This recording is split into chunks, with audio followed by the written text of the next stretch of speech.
August মাসের দিকে তাকালে ভেসে ওঠে পূর্বপুরুষের আত্মবলিদানের স্মৃতি। স্বাধীনতার স্বপ্ন দেখতে গিয়ে অগণিত পূর্বসূরির জীবন ছারখার হয়েছিল তখন। হালে জোগান না পেয়েও হাল ছাড়েনি তারা।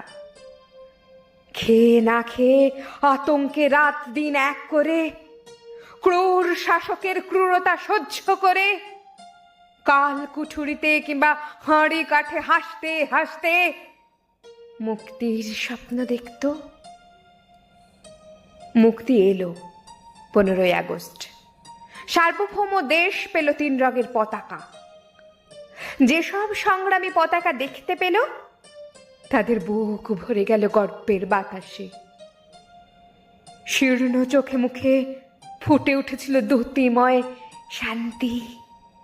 আর যারা দেখতে পেল না তারা রেখে গেছে মুক্তির পথ। আগামী প্রজন্ম স্নিগ্ধ শ্বাস প্রশ্বাসে নিশ্চিন্তে ঘুমাবে। মুক্ত মাটিতে ফেলবে মুক্ত পা। গুটি গুটি পায়ে অনেক পথ পেরিয়ে অবক্ষয়ের পথে হাঁটছে মানচিত্র।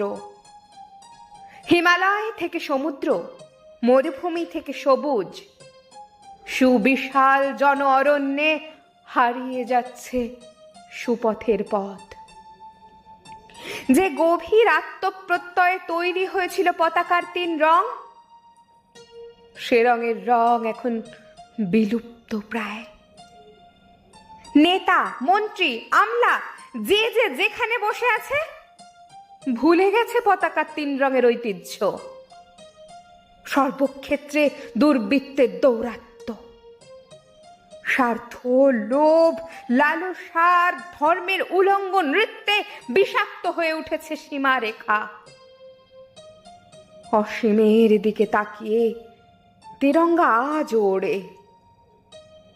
গেরুয়া, সাদা এবং সবুজের প্রতীকের পথের সাথে যেদিন মিশে যাবে প্রতিটি ভারতবাসীর পথ, সেদিন ভারতবর্ষ আবার স্বাধীন হবে নতুন করে।